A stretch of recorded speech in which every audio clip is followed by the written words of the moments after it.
This week in prayer meeting, I really want to encourage you to be there. We've been having a fantastic time getting into God's Word and sharing and encouraging one another. And this week, we're going to be looking at a very, very familiar psalm, Psalm 23. Now, for many of us, we would have learned this psalm as a child growing up at Sunday school or even in our schools. We would practice it and go over it in our assemblies. Many of you would remember that. And so this is a psalm that many of us will probably be able to recite from heart.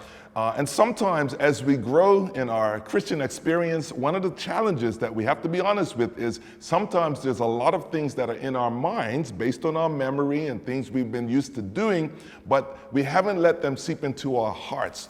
So what I want us to do this week in prayer meeting, we're going to look at Psalm 23. We're going to read through it, and I want you to get out your study notes and take some notes and come away with some ideas that you can share with each other around these three questions. Three questions. The first is this: when we read through Psalm 23, what does this psalm teach you about God? What does it teach us about who God is? That's the first question. The second is, what does this psalm teach us about who we are? Okay, so that's question number 2. And the third question is, what does this psalm teach us about life itself?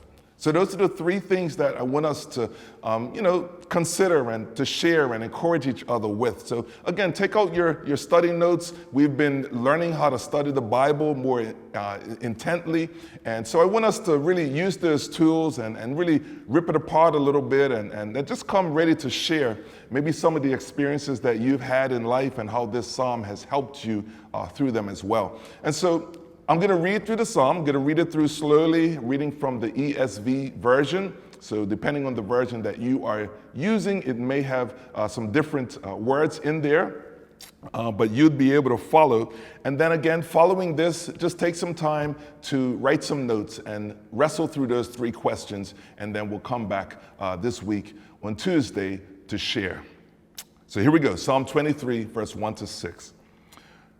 The Lord is my shepherd, I shall not want. He makes me lie down in green pastures. He leads me beside still waters. He restores my soul. He leads me in paths of righteousness for his name's sake. Even though I walk through the valley of the shadow of death, I will fear no evil, for you are with me.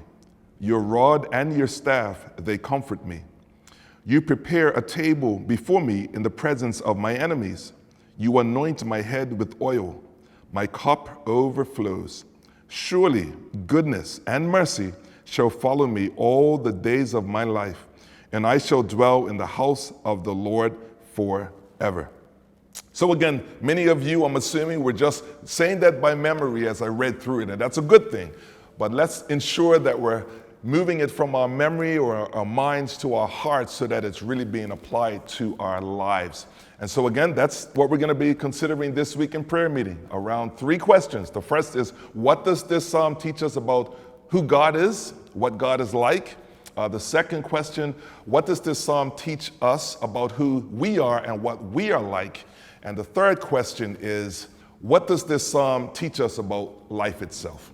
So study up, take some notes, come ready to share, and be encouraged as we spend time together. God bless you. We'll see you soon.